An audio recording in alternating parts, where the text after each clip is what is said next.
Varicose veins కి సరైన చికిత్స కోసం సంప్రదించండి ఎవిస్ హాస్పిటల్. నమస్తే రమగారు. నమస్తే జయ. రమగారు, మనం పంచభూత లింగాల గురించి మాట్లాడుకుంటున్నాం. ఈ రోజు ఏ లింగం గురించి అండి? 4వది వాయులింగమైన శ్రీకాళహస్తి. ఆ శ్రీకాళహస్తీశ్వరుడి గురించి చెప్పుకుందాం. శ్రీకాళహస్తి కూడా విశాలమైన పెద్ద దేవాలయం, పరమ పురాతనమైనది. ఎప్పటితో ఈ శ్రీకాళహస్తికి ప్రత్యేకంగా చెప్పబడేది శ్రీకాళము హస్తి. వాటి కథే చెప్పుకుంటాం. సాలెపురుగు, సర్పము, ఏనుగు, ఈ మూడిటి పేరు మీదే స్వామివారికి ఆ పేరు వచ్చిందని చెప్తారు. ప్రఖ్యాతుడైన అర్జునుడి యొక్క అంశస్వరూపంగా జన్మించిన భక్త కన్నప్ప, అతని గురించి కూడా మనం శ్రీకాళహస్తి కాళహస్తీశ్వర మహత్యంలో అతని కథ కూడా చెప్పుకుంటాం. అయితే మనకి సువర్ణముఖి నదీ తీరంలో వెలిసి ఉన్నాడు స్వామి. మనకి శ్రీకాళహస్తి కథ ఎలాగో తెలుసని పెద్దగా పురాతన గాథలోకి నేను వెళ్ళటలా. ఒక సాలెపురుగు, మన తర్వాత పాము, ఏనుగు స్వామిని సేవించే ఒక శివలింగ స్వరూపంలో ముందే వెలిసి ఉన్న స్వామిని వాటికి మోక్షం ఇచ్చాడు ఈ క్షేత్రంలో. సాలెపురుగు ఏం చేసేది? విచిత్రంగా ఆయనకి గూళ్ళు కట్టేది. పాము వచ్చి మణులు సమర్పించేది. ఏనుగు వచ్చి ఏం చేసేది? ఈ పువ్వులు, ఈ సాలగూళ్ళన్నీ చింపేసి ఈ మణులన్నీ తోసేసి చక్కగా ఫ్రెష్ నీళ్లు చల్లి తామర పుష్పం పెట్టి అభిషేకం చేసేది. మళ్ళీ తెల్లవారేసరికల్ సాలెపురుగు వచ్చి మళ్ళీ గూళ్ళు కట్టేది. మళ్ళా పాము వచ్చి మళ్ళీ రత్నాలు పెట్టేది. తమ పూజను ఎవరో భగ్నం చేస్తున్నారని భావించి ఈ మూడు ఎదురుబడి కొట్టుకునే పరమభక్తితోటి తాము చేసే సేవని భగవంతుడు స్వీకరిస్తున్నాడని ప్రగాఢమైన నమ్మికతోటి, ఏదో చేస్తున్నానని కాదు, ప్రగాఢమైన నమ్మికతోటి తాము చేసేదే కరెక్ట్ అని భావించి, తన సేవ కాకుండా నా స్వామే నా సేవనే ఒప్పుకుంటాడు కానీ పరుల సేవని నా స్వామి వల్లడు ఒప్పుకోడు అని పోట్లాడుకుని కొట్టుకుని మరణించినాయి. కుంభస్థలంలో పాము తొండ ద్వారా వెళ్ళిపోయింది. దాని కాళ్ళ కింద సాలజుడు నలిగిపోయింది. ఈ లోపలికి వెళ్ళిన సర్పం వల్ల వచ్చిన బాధతోటి కుంభస్థలాన్ని దీనికేసి కొండరాయికేసి మోదుకుని విపరీతమైన శూల నెప్పితోటి ఏనుగు మరణించింది. మూడు మరణించినాయి. ఈ మరణించిన మూడిటికి కైవల్యాన్ని ప్రసాదించాడు స్వామి. తర్వాత భక్త కన్నప్ప కథ కూడా ఇక్కడికి రిలేటెడ్. తను కొలుస్తున్నటువంటి లింగమూర్తికి అద్భుతమైన నేత్రాలు ఉండటం, ఆ నేత్రాల నుంచి నెత్తురు కారుతుంటే ఏదో జబ్బు చేస్తుందని భావించి మాంసాహారాన్ని నివేదన చేస్తూ ఫ్రెష్ లేడి మాంసం తెచ్చి పెట్టాడట ఆయన. తను రుచి చూసి అట్లా నివేదన చేసి ఈ నేత్రాలకి, కంటికి కన్ను మందని తన కళ్ళు పెరికి స్వామికి సమర్పించిన వాడు భక్త కన్నప్ప. అతనికి కూడా మోక్షం వచ్చింది. అర్జునుడు ఇతనిలాగా జన్మించాడని ఒక కథనం చెప్తారు. అవును కాదు, అతను ఒక భక్తుడు. అయితే వీళ్ళందరికీ మోక్షాన్ని ప్రసాదించిన వాడే ఈ శ్రీకాళహస్తీశ్వరుడు. వాటి పేరు మీదే శ్రీకాళము, హస్తి, వీళ్ళ ముగ్గురికి మోక్షాన్ని ఇచ్చిన స్వామిగా శ్రీకాళహస్తీశ్వరుని చెప్తారు. అయితే ఇది మనం ఇప్పుడు చూస్తున్న దేవాలయము 5వ శతాబ్దంలో, లోపలి భాగం 5వ శతాబ్దంలో కట్టబడింది గర్భగుడి. బయట ఉన్న దేవాలయం అంతా 11వ శతాబ్దంలో కట్టబడింది. మనం ముందు చెప్పుకున్నట్టే చోళులు ఈ దేవాలయాన్ని నిర్మించారు. తర్వాత మన కృష్ణదేవరాయల కాలం, విజయనగర సామ్రాజ్యం వాళ్ళు కూడా ఈ మిగిలిన దేవాలయాన్ని కొంత సరిచేశారు. చోళులు, విజయనగర రాజులు కలిసి నిర్మించిన ప్రఖ్యాతమైన కాళహస్తీశ్వర దేవాలయాన్ని చూస్తున్నాం మనం ఇప్పుడు. అయితే దేవాలయం చాలా విశాలంగా పెద్దదిగా కనపడుతుంది. 4 ద్వారాలు, 4 గోపురాలు ఉన్నాయి. దేవాలయం దక్షిణాభిముఖంగా కనిపిస్తుంది. అయితే ఈ 4 లోపల ఈ 4 దిక్కుల్లో 4 దైవాలు మనకి దర్శనమిస్తారు. దక్షిణాభిముఖంగా ఉన్నటువంటి దక్షిణామూర్తిని మనం చూస్తాం లోపలికి వెళ్ళేసరికి. దక్షిణామూర్తి జ్ఞానప్రదాత, అందుకని ఈ క్షేత్రాన్ని జ్ఞానక్షేత్రం చెప్తారు. ఏదైనా శాస్త్రం పఠించాలనుకున్న వాళ్ళు శ్రీకాళహస్తిలో దర్శనం చేసుకుంటే శాస్త్రంలో ప్రావీణ్యం లభిస్తుంది. ముక్తిని కోరుకునే వాళ్ళకి జ్ఞానం కావాలి, నాకు ఇంకా మళ్ళీ పుట్టద్దు అంటే నేనెవరనే ఆత్మజ్ఞానం ఎలా కలుగుతుంది? ఆ జ్ఞానాన్ని కలిగించే దైవమే దక్షిణామూర్తి. ఆయన దక్షిణాభిముఖుడుగా ఇక్కడ మనకి దర్శనమిస్తాడు. లోపలికి వెళ్ళంగానే మొదట దక్షిణామూర్తే కనిపిస్తారు. కనిపిస్తారు. స్వామివారు అవతల వైపు ఉంటారు. వినాయకుడు, గణపతి, అమ్మవారు జ్ఞానప్రసూనాంబ, శ్రీకాళహస్తీశ్వరుడు, దక్షిణామూర్తి, ఈ నలుగురు దైవాలు 4 దిక్కులకి కనిపిస్తారు మనకి. ఆ దిక్కులకు అభిముఖంగా కనిపిస్తారు. అయితే ఇక్కడ ఉన్న స్వామి మనకి శ్రీకాళహస్తీశ్వరుడు వాయులింగం అని చెప్తారు. ఓకే. శ్వాస తీస్తున్నాడు స్వామి అంటారు. ఆయనకి కుడివైపుగా ఉన్నటువంటి దీపాలు రెపరెపలాడుతూ ఉంటాయి. ఆయన శ్వాస నాసికలో నుంచి గాలి వస్తుంది, అందులో నుంచి గాలి వస్తున్నట్టు ఎక్కడ గాలి వచ్చేందుకు ఏ సాధనము లేదు, ఎక్కడ ఓపెనింగ్ ఉండదు, లోపల చల్లగానే ఉంటుంది. ఉండి ఆ దీపాలు మాత్రం కదులుతూ ఉంటాయి. వాయులింగం అంటానికి నిర్ధారణ అదేనట్టు. అయితే ఇక్కడ స్వామి ప్రత్యేకం ఏంటంటే కాళహస్తీశ్వరుడు మానవులు ముట్టుకున్న లింగం కాదు ఆయన. స్వామివారికి నవగ్రహ కవచం ఒకటి ధరింపజేసి ఉంచుతారు. ముట్టుకోరు ఆయన్ని, ముట్టుకోరు, అభిషేకం చేయరు. అభిషేకం చేసేది ఉత్సవమూర్తికే, అస్సలు అభిషేకం జరగదు. అర్చన జరుగుతుంది, హారతులు అవి విశేషంగా. అసలు ఆ హారతిలో హారతి అది పైకి వెళ్ళి కిందకు వస్తుంటే ఈ కదలిక కాకుండా అది ఇట్లా రెపరెపలాడినట్టు కనపడుతుంది మనకి. దీనికి అంతా మనం దృష్టి అటు ఇటు చూడకూడదు. ఆ అలంకారాలు అవి ఇవి చూస్తే మనకేం తెలియదు. తదేకంగా చూడాలి, అది తదేక దీక్షతోటి చూడాలి. అమ్మవారు జ్ఞానప్రసూనాంబికగా దర్శనమిస్తుంది ఇక్కడ. చాలా విశేషమైన దేవాలయం సువర్ణముఖి నదీ తీరం ఉంది కదా, ఈ నదీ తీరంలో ఉన్న దేవాలయాలు ఎప్పుడు ప్రత్యేకమైనవి, విశేషమైనవిగా కనపడతాయి. మరి ఇప్పుడు నది నీళ్లు ప్రతి సంవత్సరం అంతా నిండుగా ఉంటున్నాయో లేదో మనం చెప్పలేకపోతాం. భక్త కన్నప్పకు ఒక దేవాలయం ఉంది ఇక్కడ. 3వ శతాబ్దానికి చెందిన నక్కీరుడనే కవి, ఈ నక్కీర కవి కథ కూడా చెప్పుకున్నాం మనం. ఆయన కూడా కాళహస్తీశ్వరుడు గురించిన ప్రస్తావన ఉంది ఆయన కావ్యాల్లో కూడా. విజయనగర కాలంలో ఉన్నటువంటి దూర్జటి ఏకంగా కాళహస్తీశ్వరుడి మీదే శతకం రాశారు. అంటే ఇప్పుడు నేను ఈ విషయం చెప్పచ్చు అనుకుంటా. దూర్జటి రాసిన కాళహస్తీశ్వర శతకాన్ని మా తాతగారు సంస్కృతంలోకి అనువాదం చేశారు. కాళహస్తీశ్వర శతకం సంస్కృతంలో రాయబడి ఉంది. శతకం అంటే 100 శ్లోకాలు. అవును. సో ఇప్పుడు సంస్కృత అకాడమీ వాళ్ళు, హైదరాబాద్ మన తెలంగాణకు చెందిన సంస్కృత అకాడమీ వాళ్ళు తాతగారు రాసిన శతకాలన్నీ పుస్తకంలాగా వేస్తున్నారు. అందులోనే ఈ కాళహస్తీశ్వర శతకం కూడా ఉంది. ఇలాంటప్పుడు ఒకసారి చెప్పాలనిపిస్తుంది. ఎంత సంతోషమైన విషయం కదా రమగారు. అవును అవును. అయితే ఇప్పుడు ఎన్నో కావ్యాల్లో వీరి ప్రస్తావన మనకి కనిపిస్తుంది. 4 వైపులా 4 గోపురాలు ఉన్నాయి కదా. ఈ పశ్చిమ గోపురం నుంచి కుపురానికి అటు ఇటుగా సూర్య పుష్కరిణి, చంద్ర పుష్కరిణి అని 2 పుష్కరిణులు ఉన్నాయి. స్వామివారికి అభిషేకానికి అన్నిటికీ లోపల అవసరాలకి సూర్య పుష్కరిణిలో నుంచే నీళ్లు వాడుకుంటారు. అందులో నుంచి మన సువర్ణముఖి నది తీరానికి వెళ్ళే దారి కనపడుతుంది. వెళ్ళొచ్చు, మనం అటు నుంచి వెళ్ళొచ్చు. అక్కడి నుంచి ఇది రాహు కేతు క్షేత్రంగా చెప్తారు. అవును. స్వామివారు 5 పడగల నాగేంద్రుడిగా వశిష్ఠమునికి దర్శనమిచ్చారట. వశిష్ఠ మహర్షికి దర్శనమిచ్చారు. అయితే ఎప్పుడైతే ఈ సర్పస్వరూపం కనపడిందో, ఇక్కడ ఏ పూజ చేసినా ప్రత్యేకంగా సర్ప సంబంధమైన దోషాలు ఉన్నవాళ్ళు ఏ పూజ చేసినా వాళ్ళకి ఫలితం లభిస్తుందని చెప్పి ఇక్కడ రాహుకేతు క్షేత్రం అని చెప్పి రాహుకేతువులకి కూడా పూజ చేస్తారు. మనకి రాహుకేతు క్షేత్రంగా ఇక ఎక్కడ ఏది కనపడదు. రాహు సమస్య ఉంది, కేతు సమస్య ఉంది అనగానే ఇక్కడికి వచ్చేస్తారు.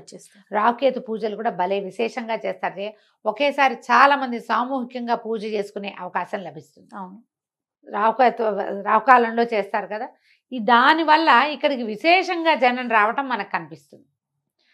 శ్రీకాళహస్తీశ్వరుడి దర్శనం ఎలాగుందా, రాహుకేతు పూజల కోసమే ప్రత్యేకంగా ముందే టికెట్లు బుక్ చేసుకోవడం అంతా వెబ్సైట్లో వచ్చినాయి కదా, అవకాశాలు బాగా ఉన్నాయి. అయితే పాతాళ విఘ్నేశ్వరుడి దేవాలయం ఒకటి ప్రత్యేకంగా కనపడుతుంది. ఒక సన్నటి నడవాలాగా ఉంటుంది. ప్రధాన ద్వారానికి దగ్గర నుంచే పాతాళ విఘ్నేశ్వరుని చూడొచ్చు. ఈ పాతాళ విఘ్నేశ్వరుడిని దర్శనం చేసిన వాళ్ళకి పునర్జన్మ ఉండదు. ఈ జన్మలో ప్రఖ్యాతి పొందుతారు. అంటే ఏదైనా ఉంటే ఒట్టిగా ప్రఖ్యాతి ప్రతి వాళ్ళు చూసిన వాళ్ళంతా ఎలా పొందేస్తారు అని ఒక ప్రశ్న వస్తుంది. మనకి ఏదైనా ఒక విద్య ఉన్నవాళ్ళు తమ విద్యలో ప్రఖ్యాతి పొందాలని భావిస్తే వాళ్ళు ఈ విఘ్నేశ్వర దర్శనం చేయాలని చెప్తారు. దేవాలయం అంతా చక్కటి శిల్పకళ విశేషంగా కనిపిస్తుంది. ఆ స్వామిని చూడడం కూడా మనకి ఇట్లా పొడుగ్గా ఉన్నటువంటి లింగం ఇట్లా కట్లు కట్లుగా కనిపిస్తుంది. అది నవగ్రహ కవచాన్ని ధరింపజేశారు. ఈ నవగ్రహ కవచం ధరించిన శివలింగం ఎక్కడా కనపడదు మనకి, ఈయనొక్కరే కనిపిస్తారు. అందుకని నవగ్రహాలు గ్రహదోషాలు ఉన్నవాళ్ళు ఈ స్వామివారిని దర్శిస్తే గ్రహదోషాలు, తతిమా గ్రహాల దోషాలు తొలుగుతాయి. రాహుకేతు సమస్యలు ఉన్నవాళ్ళు రాహుకేతు పూజ చేసుకుంటే ఈ క్షేత్రంలో ఆ ఫలితం కూడా లభిస్తుంది. ప్రత్యేకంగా మనకి అనేక మంది ఋషులు ప్రతిష్ఠించినటువంటి అనేక లింగాలు దర్శనమిస్తాయి. వెంకటేశ్వర స్వామి, తర్వాత ఏమో వరదరాజస్వామి, తర్వాత వీరరాఘవ స్వామి, వీళ్ళు ముగ్గురు కూడా దర్శనమిస్తారు.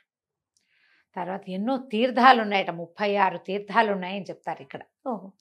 మూక తీర్థం అని ఒక తీర్థం ఉందట. ఈ మూక తీర్థంలో గనక స్నానం చేస్తే, ఆ తీర్థాన్ని తీసుకుంటే గనక ఏదైనా నత్తి వాచా దోషాలు ఉన్న వాళ్ళకి ఆ దోషాలు తొలుగుతాయని చెప్తారు. ఎన్ని దోషాలు తొలగిస్తుందో చూడు శ్రీకాళహస్తి. దర్శనం లోపల మనకి నాయనార్లుగా చెప్పుకున్న గొప్ప గొప్ప వాళ్ళ పేర్లు చెప్పుకున్నాం. అప్పర్ జ్ఞాన సంబంధర్, సుందరమూర్తి నాయనార్, వాళ్ళందరూ కూడా ఈ దేవాలయాన్ని దర్శనం చేసుకున్న ఆనవాళ్ళు ఉన్నాయి. ఈయన మీద రకరకాల తేవారాలు, ఏవో పద్యాలు పాటలు పాడినవి కూడా కనిపిస్తాయి. తమిళ సాంప్రదాయపు పోకడలు అక్కడక్కడ కొంచెం కనబడిన తక్కువే, తెలుగే ఎక్కువగా ఉంటుంది. కొంచెం మద్రాసుకి దగ్గరగా ఉంది కదా, చెన్నైకి దగ్గర ఉండటం వల్ల కొంచెం తమిళ పోకడలు ఉన్నా కూడా పూర్తిగా తెలుగు విధానమే మనకి కనిపిస్తుంది. తప్పకుండా దర్శించుకోవాల్సిన క్షేత్రాల్లో గ్రహదోషాలు పోగొట్టుకునేందుకు అవకాశం ఇచ్చేటువంటి మోక్షప్రదాత అయిన పరమేశ్వరుడు నవగ్రహ కవచాన్ని ధరించి కనపడే ఏకైక క్షేత్రమైన ఈ కాళహస్తిని తప్పకుండా దర్శనం చేయండి. మనం తిరుపతి వెళ్తే ఈజీగా చూడగలుగుతాం. మనకి ఏ దోషాలు లేవు. స్వామి ఉన్నవి కూడా పోతాయి. ఏమైనా రావాల్సినవి కూడా రేపు వచ్చేవి, అవి కూడా మనకి తగ్గిపోతాయి. రమ్మగారు, మనం పంచభూత లింగాలు చెప్పుకుంటున్నాం. ఈ రోజు ఏ దేవస్థానం గురించి చెప్తారు, ఏ ఆలయం గురించి? పంచభూత లింగాల్లో రెండోదైనటువంటి జలలింగం. ఎందుకంటే పృథివీ అప్పు, జలం కదా, నీటిలో నుంచే భూమి పుట్టింది, భూమి బయటకు వచ్చింది అంటారు. ఈ జలలింగం గురించి చెప్పుకుందాం. ఈయన ఎక్కడున్నాడు? జంబుకేశ్వరంలో ఉన్నాడు. ఈ జంబుకేశ్వరం ఎక్కడుంది? తమిళనాడులో తిరుచిరాపల్లికి దగ్గరలో ఉంది, ఒక 11 కిలోమీటర్ల దూరంలో ఉంది. సింపుల్గా చెప్పాలంటే శ్రీరంగం పక్కనుంది. శ్రీరంగం పక్కనే ఈ దేవాలయం మనకి దర్శనమిస్తుంది. చాలా పెద్ద దేవాలయం ఇది కూడా. చోళుల కాలంలోనే నిర్మించబడింది. శ్రీరంగనాథుడి కంటే ముందు నుంచే ఈయన ఉన్నాడని ఒక ప్రతీతి. చాలా అద్భుతమైన దేవాలయం. అయితే ఇప్పుడు జలలింగం అని చెప్తాం. జలలింగం అనగానే ఏమనిపిస్తుంది మనకి? ఇప్పుడు సైకతలింగం, పృథ్వీలింగం అయినటువంటి ఏకామరేశ్వరుడు ఇసుకతో నిర్మించబడినవాడు. అనగా నీటితో ఉన్నాడేమో అయ్యవారు అనిపిస్తుంది. నీటి మీద ఉంటారు కదండి. నీటి మీద ఉంటాడు. నీరు ఊరుతూ ఉంటుంది ఆయన కింద నుంచి. ఎక్కడి నుంచి ఊరుతుందో మనకు తెలియదు. కాణిపాకంలో కనుక వినాయకుని కింద బావి మీద ఉంటారంటారు కదా, అలా అక్కడ ఆయన బావిలో వచ్చినట్టుంది కథనం ఉంది. ఇక్కడ అట్లా లేదు. దీనికి అద్భుతమైన పురాణ గాథలు 2 చెప్తారు. పురాణ గాథ చాలా అద్భుతమైంది. ఒకటేమో శ్రీకాళహస్తి కథని పోలి ఉన్నట్టుగా ఒక ఏనుగు, ఒక సాలీడు ఇక్కడ స్వామివారిని పూజించేవని, ఆ రెండు వాటి కొట్లాటలో ఇది 2 నశించిపోయినాయని, వాటి మీద కుంభవృష్టిగా అమృతం కురిసింది, అప్పుడు ఈ శివలింగం ఏర్పడిందని ఒక కథనం చెప్తారు. ఒకటి. రెండో ప్రధాన గాథ ఇంకోటి చెప్దాం మనం. ఇది ఈ జంబుకేశ్వరం అంటే జంబుక వనం. ఇక్కడంతా తెల్ల నేరేడు చెట్లు ఉన్నాయి. నేరేడు చెట్టు మనకు తెలుసు కదా, తెల్లటి చెట్టు. నేరేడుకాయ మామూలు నేరేడుకాయ. జంబూ వనం ఉందట ఇక్కడ. అయితే ఏమైంది, శంభుడు అని ఒక మహర్షి, ఒక ఆయన ఈ జంబు వనంలో తపస్సు చేసుకునేవాడు. మహాశివ భక్తుడట. నిత్యము అర్చన చేసుకునేవాడు, ఏదో తపస్సు చేసేవాడు. ఆయనకి ఏమనిపించిందట, ప్రత్యక్ష స్వరూపిగా ఉన్న భగవంతుణ్ణి పూజించాలని అనిపించింది. ప్రత్యక్ష రూపంలో ఆయన ఎంతకాలమో తపస్సు చేస్తే పరమేశ్వరుడు ప్రత్యక్షమయ్యాడు. ఏం కావాలో కోరుకోమంటే, నిన్ను ప్రత్యక్ష పూజ చేయాలి నేను, అదే నా కోరిక అని అడిగాడు. అడిగితే అప్పుడు పరమేశ్వరుడు ఏమన్నాడంటే, నేను ఇక్కడ శివలింగంగా వెలుస్తాను, నువ్వు జంబూ వృక్షంగా ఉండు. నువ్వు శాశ్వత అంటే మును ఎంతకాలం ఉంటారు, వాళ్ళ ఆయుష్ అయిపోతుంది కదా. జంబూ వృక్షంగా ఉండి నన్ను సేవించుకోమని అన్నాడు. చాలా కాలం తపసమాధిలో ఉండి ఆయన వెళ్ళిపోయాక జంబూ వృక్షంగా పుట్టాడు. ఉహు. ఆ దేవాలయ సన్నిధానంలో ఉన్నటువంటి లోపట్లో లేదు, బయటే ఉంది, ప్రాంగణంలో ఉన్న జంబూ వృక్షం సాక్షాత్తు ఆ శంభుడనే ఋషి అని భావిస్తారు. ఆయన ఆకులు రాల్చేవాడు అయ్యవారి మీద. ఈ లింగం ఏర్పడినప్పుడు అది జలలింగంగా ఎవరికైనా కనపడిందో లేదో మనకు తెలీదు. మనకి కనపడే వీటి కథల్లో ఎక్కడా కూడా స్పష్టంగా అది చెప్పరు. ఎందుకు ఇక్కడికి నీరు వచ్చింది అనే దాని మీద ఒక స్పష్టత అయితే లేదు. కానీ ఇది శ్రీరంగం కంటే ముందే, దానికంటే ముందే ఏర్పడిన దేవస్థానంగా, అంటే ఏర్పడిన స్థానంలాగా చెప్తారు. ఉహు. అయితే మనకి జలలింగం అనగానే ఏమిటి, ఇది ఎట్లా కనపడుతుంది అంటే, ఆ శివలింగం పక్కన పానుమట్టల్లోంచి నీరు ఊరుతూ ఉంటుందంట. ఉహు. పూజ అంతా అయిపోయాక ఒక చక్కటి అంగవస్త్రాన్ని పానువట్టం మీద పరుస్తారు. కాసేపటికి పానువట్టం మీద ఆ వస్త్రం తీసి పిండితే చెంబెడి నీళ్ళు వస్తాయి. బట్ట తడిసిపోతుంది. అలా నీరు ఊరుతూ ఉంటుంది లోపల నుంచి. దాని కింద నది ఉందని కానీ, లేకపోతే మన బావుందని కానీ చెప్పబడలేదు. ఎక్కడి నుంచి వస్తాయో తెలీదు. ఇది కావేరీ నదీ తీరంలోనే ఈ దేవస్థానం ఉంది. అయితే తీరం అంటే ఆనుకునేం లేదు, ఆహా. ఒక మాదిరి దూరంగానే ఉంది. ఈ కావేరీ నదిని ఈ ప్రాంతంలో పొన్ని అని పిలుస్తారు. బంగారు నది. పొన్నం అంటే తెలిసిందే కదా మనకి, బంగారు నది. ఈ పొన్నిలో స్నానం చేసి జంబుకేశ్వరుని సేవిస్తే సద్యో విముక్తి లభిస్తుంది. ఈ జన్మలో స్నానం చేసి అర్చన చేసిన వాడు ఇక మళ్ళీ పుట్టడని చెప్తారు. ఉహు. దీన్ని ఏనుగులతోటి, ఈ నేరేడు పళ్ళు తినడానికి వచ్చేటువంటి ఏనుగులు, దీనికి ఏదో తిరుక్కావలి అలాంటిది ఏదో పేర్లు ఉన్నాయి, తమిళ పేర్లు. ఏనుగుల చేత పూజించబడివట శివుడు. శివలింగం వెలిసింది, ఆ ఏనుగులు వస్తుండేవి. ఇవంతా మన నేరేడు పళ్ళ కోసం ఏనుగులు వస్తాయి కదా, ఆ ఆకులు కోసి స్వామివారి మీద వేసేవట. నీరు తెచ్చి పొన్నిలోంచి నీరు తెచ్చి శివలింగానికి అభిషేకం చేసి కొన్ని నేరేడు ఆకులు స్వామివారి మీద వేసి, అదే పత్రి. ఓహో. మామూలుగా మనం మారేడాకులు పత్రిగా భావిస్తాం, ఇక్కడ నేరేడాకు కూడా పత్రే. ఎందుకంటే ఆ చెట్ల మధ్యలోనే ఈయన వెలిసి ఉన్నాడు. పెద్ద విశాలమైన ప్రాంగణము 5 ఎకరాల స్థలంలో ఉంది. ఒక 5 ప్రాకారాలు, 7 గోపురాలు ఉన్నాయి. గోపురాలు కూడా పెద్ద పెద్ద గోపురాలు. లోపల అయ్యవారితో పాటుగా వెనకాల నవగ్రహ కిటికీ అంటే ఒక గవాక్షం ఒకటి ఉంటుంది, ఒక కిటికీ, నవద్వార గవాక్షం అంటారు దాన్ని. ఏమిటో అలా ప్రత్యేకమైన పేర్లు ఉన్నాయి. విశాలంగా కనపడుతుంది, అతి పెద్ద గుడి. తప్పకుండా చూడవలసిన క్షేత్రాల్లో ఇదొకటి. అయితే ఇక్కడ ఇంకొక విశేషం ఏముందంటే, అమ్మవారు ఇక్కడ అఖిలాండేశ్వరి స్వరూపంలో దర్శనమిస్తారు. మనం అక్కడక్కడ చూస్తాం నిలబడి ఉన్న అమ్మవార్లని. అవును. ఈమె ఇక్కడ స్థానక భంగిమలో ఉంటుంది. పూర్వమట ఉగ్రరూపిగా ఉండేది. ఇది ఏనాటి కదా, ఆదిశంకర్లకి ముందు.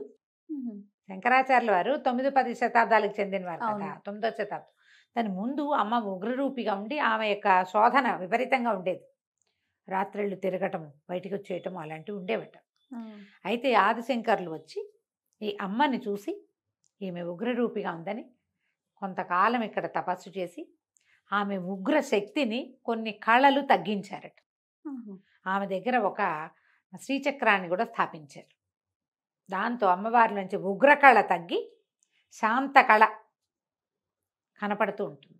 మనం ఇది ఎంత ప్రత్యేకమైన విషయం చేయాలి. మరి భగవంతుడిని ప్రశ్నించే వాళ్ళందరూ ఇలాంటివి విని అర్థం చేసుకోవాలి.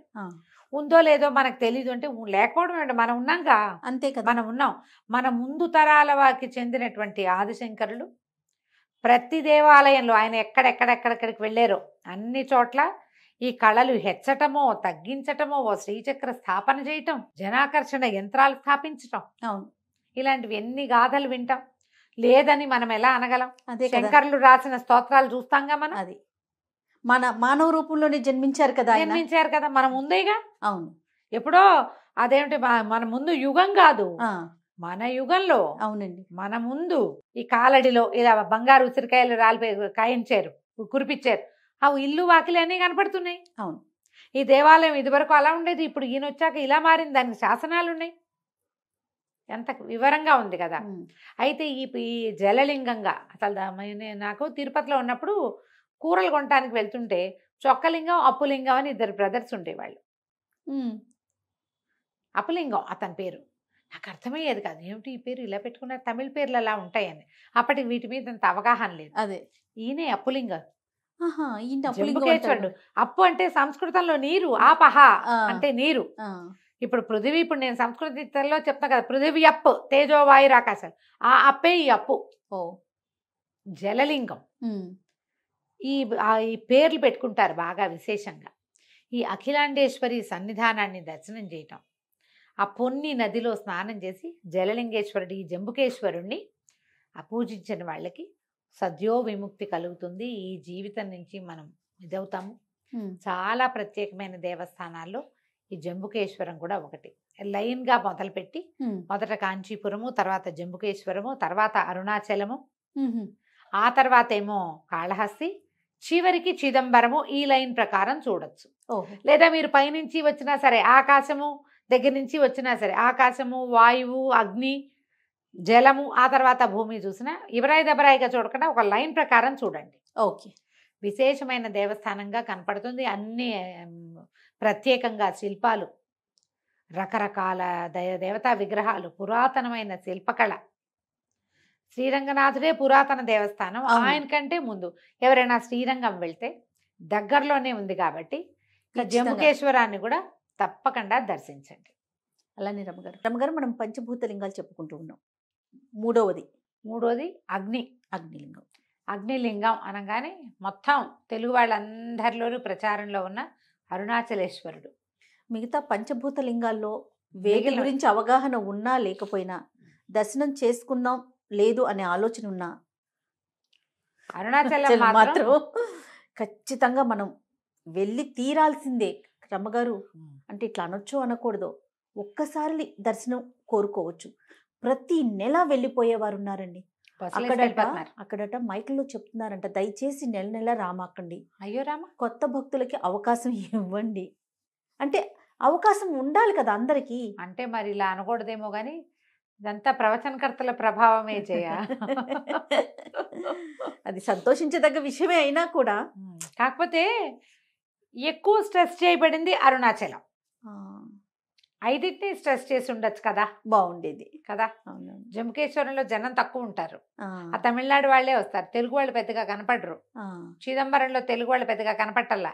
ఏం అక్కడికి వెళ్ళరు, అవును. అక్కడ కూడా వెళ్ళాలిగా. రమ్మగారు నేను చిదంబరం వెళ్ళాను మొన్న, లాస్ట్ 2 months వెళ్ళావా? బ్యాక్. మనిషి లేరండి. లేరు, మనుషులు ఉండరు. ఏదో అట్లా ఉంటాడు అయ్యవారు నిరామయంగా. స్వామి పాపం ఎవరు ఇక్కడ రారు. మామూలుగా మనము దేవాలయాలకి రెగ్యులర్ గా మనం మన ఇంటి దగ్గర వాటికి ఎలా వెళ్తాం, ఎలా జనం ఉంటారు, అంతే అంతే ఉన్నారండి. అంతే. జంబుకేశ్వరంలో కూడా అంతే. అదే అనుకున్నాను నీకు నేను. కంచిలో కొంచెం పర్వాలా, ఆ. కానీ తక్కువే. వీటితో కానీ కంపేర్ తక్కువ. చేసుకుంటే కంచి కొంచెం పర్వాలేదు. అవును, నిజం. కాళహస్తి మనకి తిరుపతి నుంచి కాళహస్తి, కంచి అందుబాటులో ఉండటంతో విశేషంగా ఉంటాయి. అవును. సరే, రాహుకేతు క్షేత్రం అని కొంచెం ఆ, అక్కడికి బాగా అది, వెళ్తారు. అది. కానీ చూడవలసిన క్షేత్రాలు చాలా ఉన్నప్పుడు అన్నీ చూసి మనం జీవన సాఫల్యాన్ని ఎందుకు పొందము, ఒక చోటకే ఎందుకు వెళ్తాము? స్మరణ మాత్రంతో ముక్తినిచ్చే క్షేత్రమైన అరుణాచలానికి ప్రతి నెల వెళ్తే కానీ మనకి నిష్కృతి లేదన్నట్టుగా ఎందుకు ప్రవర్తించాలి? అవును రమ్మగారు. కొత్త భక్తులకు అవకాశం ఇవ్వాలి. అవకాశం నేను ఇవ్వాలి. కూడా ఈ మధ్య 12 సార్లు వెళ్ళాం అరుణాచలం అని చెప్పారు ఒకరు. నేనంట మాలాంటి వాళ్ళకి కూడా అవకాశం ఇవ్వచ్చు కదా. 12 సార్లు మీరు ఒకరు వెళ్తారా కారు, భార్య భర్త, ఇంకోళ్ళు ఎవరో చుట్టం, ఈసారి ఈ చుట్టం, ఇంకోసారి ఇంకో చుట్టం, వీళ్ళంతా పౌర్ణమి నాడు ప్రదక్షిణం. లక్షల మంది పౌర్ణమి నాడు ప్రదక్షిణం చేస్తున్నారు. తమిళనాడు నీకు తెలుసు, 20 ఏళ్ల క్రితం అరుణాచలంలో అప్పుడప్పుడు పౌర్ణమి నాడు కొంచెం జనం ఆ మాత్రం కనపడేవాళ్ళు. అవును. ఇప్పుడు ఆ మాత్రం అన్నది లేనే లేదు. అరుణాచలేశ్వరుడు విసిగిపోయి లేచక్క వెళ్ళిపోతాను నేను ఇక్కడ ఉండను అనేలాగా చేస్తున్నాం. వెళ్ళండి, మంచిదే. మంచి దైవ దర్శనం ఎప్పుడు మంచిదే, అందరూ స్వాగతిస్తాం. కానీ అందరికీ అవకాశం ఇద్దాం. అయితే మిగిలిన క్షేత్రాల కంటే అరుణాచలం తాలూకు ప్రత్యేకత ఏంటంటే, అరుణాచలంలో వెలిసి ఉన్న అరుణాచలేశ్వరుడి కంటే అరుణగిరే సాక్షాత్తు పరమేశ్వరుడుగా ప్రఖ్యాతి పొందింది. ఎస్, ఆ గిరి ప్రదర్శన, కొండ, ఆ కొండ గిరి ప్రదక్షిణమే ప్రదక్షిణ ఇంపార్టెంట్. అవును. ఎందుకంటే సాక్షాత్తు ఆ కొండే పరమేశ్వరుడు. దీనికి పురాణ గాథలు, 2 ప్రత్యేకమైన గాథలు వింటాం మనం. అరుణగిరి ఎంత ప్రత్యేకమైందో కథలు అంత ప్రత్యేకమైనవి. మనం ప్రతిసారి మన మహాశివరాత్రి గాథలు చెప్పుకునేటప్పుడు బ్రహ్మ విష్ణువులు ఇద్దరు నేను అధికున్నంటే నేను అధికున్నని మేము వాదించుకున్నప్పుడు అగ్నిస్తంభ రూపంలో పరమేశ్వరుడు అక్కడ ప్రత్యక్షమయ్యాడు. ఈ మంటలు వెలిగిపోతున్న ఈ అగ్నిస్తంభం తుది మొదలు తెలుసుకుందామని చెరోవైపుకి ప్రయాణించి బ్రహ్మదేవుడు నేను చూడకపోయినా చూశానని చెప్పాడు. విష్ణువు నేను దీనికి అంతం నాకు తెలియలేదు, దీని ఆది దీని మూలం ఎక్కడదో నాకు తెలియలేదని ఒప్పుకున్నాడని ఎప్పుడు చెప్పుకుంటాం. ఆ అగ్నిస్తంభ రూపంలో జన్మించింది పరమేశ్వరుడు ప్రత్యక్షమైంది మహాశివరాత్రి నాటి రాత్రి అని చెప్పుకున్నట్టే ఈ అగ్నిస్తంభ రూపమే అరుణగిరి అని చెప్తారు. ఈ అరుణగిరి అంటే ఎర్రని కొండే కాదు, నీ రుణాలన్నీ తీర్చేసేది, నిన్ను అరుణుడిగా చేస్తుంది, ఏ రుణము లేకుండా చేస్తుంది, ముక్తినిస్తుంది. ఇది ఒక ప్రత్యేకమైన గాథగా చెప్తారు. ఆనాడు అగ్నిస్తంభం ఎక్కడైతే ప్రత్యక్షమైందో అది సాక్షాత్తు ఈ తిరువణ్ణామలైగా చెప్పబడేటువంటి అరుణగిరేనని చెప్తారు ఒకటి. రెండో కథ ఏం చెప్తారంటే కైలాసంలో ఉన్నప్పుడు పార్వతీ పరమేశ్వర్ల సల్లాపాలలో ఒకనాడు అమ్మవారు శివకామసుందరి కళ్ళు మూసిందట స్వామివారికి. విష్ణు ఆయన కళ్ళు మూసేసరికి శివుడికి మొత్తం లోకాలంతా చీకటైపోయినాయి. తృతీయ నేత్రం ఎప్పుడు మూసుకునే ఉంటుంది. ఈ రెండు కళ్ళు మూసేసరికి లోకాల్లో ఎక్కడా వెలుగు లేకుండా అయిపోతే అప్పుడు పరమేశ్వరుడు తానే అగ్నిస్తంభ రూపంలో వెలిశాడు. అదే అరుణగిరి. అమ్మవారు తన పొరపాటు వల్ల అయ్యో నా వల్ల ఇలాంటిది జరిగింది, హేళగా చేసిన పని ఇలాంటి ఇదిగా పరిణమించింది, దీనికి పరిష్కారంగా నేను తపస్సు చేస్తానని అమ్మ తపస్సు చేసి పరమేశ్వరిలో అర్ధభాగాన్ని పొందిన క్షేత్రం అరుణగిరి. ఆయన ఎక్కడట్లా అప్పుడు ఆయన ఏం చేశాడు, ప్రపంచానికి వెలుగుగా ఈ అరుణగిరిగా ప్రత్యక్షమయ్యాడు. అగ్ని జిమ్ముతూ ఎప్పుడైతే అగ్నితో వెలుగు ఉంటుంది ఆటోమేటిక్గా ప్రపంచానికి వెలుగునివ్వడం కోసం పరమేశ్వరుడే స్వయంగా ఈ అరుణగిరిగా వెలిశాడని. కాబట్టి లింగరూపిగా ఉన్న స్వామి కంటే సాక్షాత్ స్వరూపంలో గిరి స్వరూపంలో ఉన్నదే శివుడే అరుణాచలుడు. అరుణాచలం అంటే ఎర్రని కొండగా ఒక స్తంభంలాగా అక్కడ ఉన్నాడు. ఈ గిరిని ప్రదక్షిణ చేయటమే చాలా ముఖ్యమైన సంగతిగా చెప్తారు. తొలికాలం నుంచి ఇదే ఉంది, ముందు కాలం నుంచి ఉన్నదే అరుణగిరి ప్రదక్షిణ. ఈ అరుణగిరి ప్రదక్షిణ ఉదయకాలం ఎండాకాలం సమయాల్లో కాకుండా తెల్లవారుజామున రాత్రిళ్ళు చేయాలంటారు. ఇక్కడ వేడిగా ఉంటుంది, ఈ ప్రత్యేకత చెప్తారు. అయితే మనకి కింద అరుణాచలేశ్వరుడు, తర్వాత అమ్మవారు శివకామ సుందరిగా, అయ్యవారు అరుణాచలేశ్వరుడుగాను, అమ్మవారు అపీత కుచాంబగా. అపీత కుచాంబ సాగబడని కుచములు కలిగిన తల్లి. కుమారుడికి స్తన్యం ఇవ్వకుండా వచ్చేసిందట స్వామివారి దగ్గరికి, అందుకని అమ్మకి ఆ పేరుంది. ఇక్కడ తమిళలో అయితే అన్నామలై అని ఆయన్ని, ఉన్నామలై అని అమ్మవారిని చెప్పుకుంటారు. ఉన్నామలై. మనం అపీత కుచాంబే చెప్పుకుంటాం. అభితు కుచలాంబ కాదు, లా లేదు అసలు. అపీత కుచాంబ, ఆపీత కుచాంబ కాదు. అపీత అంటే తాగబడని, కుచాంబ స్థనములు కలిగిన తల్లి, ప్రత్యేకమైన స్వరూపం. అయితే ఈ రెండు స్వరూపాల్లో అయ్యవారు అమ్మవారు వెలిసి ఉన్నటువంటి ఈ అరుణగిరినాథుడి దేవాలయం విశేషంగా కనపడుతుంది. చాలా పెద్దది, 25 ఎకరాల స్థలం, 180 అడుగులు ఉన్నటువంటి రాజగోపురము, చాలా పెద్దది, విశాలంగా కనపడుతుంది. స్కాంద పురాణంలో కూడా ఈ అరుణాచలేశ్వరుడి ప్రస్తావన ఉంది. పరమ ప్రఖ్యాతులైన రమణాశ్రమం ఒకటి కింద కనపడుతుంది మనకి. నేను వెళ్ళినప్పుడు రమణాశ్రమంలో నెమలిని చూశాను. నేను మొట్టమొదటి నా జీవితంలో ప్రత్యక్షంగా నెమలిని చూసింది రమణాశ్రమంలోని 92లో కాలేజ్ ట్రిప్లో వెళ్ళాం మేము, అక్కడ చూశాను. అప్పటికి గిరి ప్రదక్షిణ ఆనాడు ఏం తెలియదు జనం చాలా తక్కువ ఉన్నారు. మేము వెళ్ళినప్పుడు మేము ఒక బస్సులో ఎంతమంది వెళ్ళామో ఇంకో అందులో సగం మంది ఉన్నారేమో, అంతే. ప్రశాంతమైన అరుణాచలం. ఇప్పుడు అసలు ఆ ప్రశాంతత లేదేమో మరి. నెమళ్ళు, కోతులు అవి కనిపిస్తాయి, బాగా ప్రశాంతంగా కనిపిస్తుంది. ఈ రమణాశ్రమం నుంచి 2 కిలోమీటర్లు ముందుకు వస్తే ఒక వినాయకుడి దేవాలయం కనిపిస్తుంది కదా, అక్కడ కుడిపక్కగా వెళ్ళి అది నిలబడి చూస్తే ఈ అరుణగిరి నందీశ్వరుడిలాగా కనపడుతుంది మనకి. ఈ గిరి ప్రదక్షిణ 14 కిలోమీటర్లు ఉంది. మధ్యలో 8 అష్టలింగాలు. ఇందులో ఏవో చెప్తారు కదా యమలింగము, అవన్నీ ప్రత్యేకంగా చూడాలి. గిరి ప్రదక్షిణ చేయండి తప్పకుండా జీవితంలో ఒక్కసారైనా. ఓసారి చేసినా చాలు. ఎందుకంటే ఈ అరుణాచలము స్మరణ మాత్రంతోటే ముక్తినిచ్చేదైతే నెల నెలా వెళ్ళటం ఎందుకు? అక్కడికి వెళ్ళగలిగే సెలవు, డబ్బులు, ట్రాన్స్పోర్టేషన్ ఉంటే ఇంకో క్షేత్రం చూడండి. భారతదేశం అంతా మహాద్భుత క్షేత్రాలు ఉన్నాయి, అష్టాదశ శక్తిపీఠాలు ఉన్నాయి, 12 జ్యోతిర్లింగాలు ఉన్నాయి, 5 ఇన్ని రకాల పంచారామాలు, పంచభూత మహాభూత లింగాలు. ఇవి కాకుండా అన్ని క్షేత్రాలలోనూ, అన్ని ఊళ్ళలోనూ ప్రత్యేకమైన క్షేత్రాలు అన్నీ చూడొచ్చుగా చక్కగా. అసలు చూడని వాళ్ళు ఓసారి తప్పకుండా వెళ్ళాలి, చూడాలి. నేను అప్పుడు వెళ్ళాను జయ, కానీ నేను గిరి ప్రదక్షిణ చెయ్యాల. ఇటీవల ఒక 3 సార్లు అయినా బయలుదేరా. అవును, కుదరలేదు, వెళ్ళలేకపోయాం.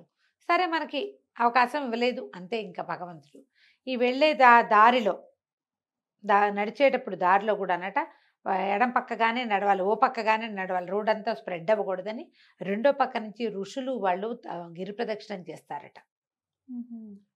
రోడ్డంతా నడవద్దు, మనుషులు మానవులు నడిచేది రోడ్డుకి ఎడం వైపుకే నడవాలి, కుడివైపున దేవతలు కూడా ఈ ప్రదక్షిణ చేస్తారు. పౌర్ణమి నాటి రాత్రి అయితే విశేషంగా వాళ్ళు కూడా వస్తారట. అరుణాచలం ప్రఖ్యాతం అవటానికి అక్కడున్న స్థల పురాణం ఒకటి ముఖ్యమైతే, రమణాశ్రమం రెండోది.